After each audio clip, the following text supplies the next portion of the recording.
Hoş gördük, değerli izleyiciler. Ülkede ve dünyada baş verən ən son xəbərlərdən anındaca xəbərdar olmaq üçün Günlük Xəbərlər YouTube kanalımıza abunə olun və bildirişləri açmağı unutmayın. İyunun 9-unda gözlənilən hava proqnozu açıqlanıb. Bu barədə Milli Hidrometeorologiya Xidməti məlumat yayıb.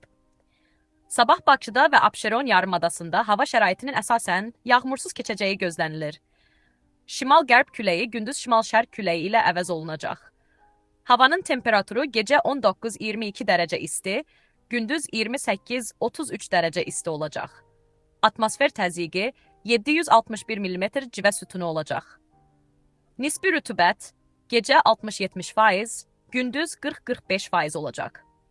Azərbaycanın əksər rayonlarında havanın əsasən yağmursuz keçəcəyi, lakin gündüzdən bəzi dağlıq və dayətəyi rayonlarda ara bir yağış yağacağı, şimşək çaxacağı gözlənilir. Ayrı-ayrı yerlərdə qısa müddətli leysan xarakterli olacağı, dolu düşəcəyi ehtimalı var. Gecə və səhər bəzi dağlıq ərazilərdə zəif duman olacaq. Şərq küləyi əsəcək. Havanın temperaturu gecə 17-21 dərəcə isti, gündüz 28-33 dərəcə isti, dağlarda gecə 5-10 dərəcə isti, gündüz 13-18 dərəcə isti olacaq. Günlük Xəbərlər YouTube kanalımıza abunə olmağı və videonu bəyənməyi unutmayın.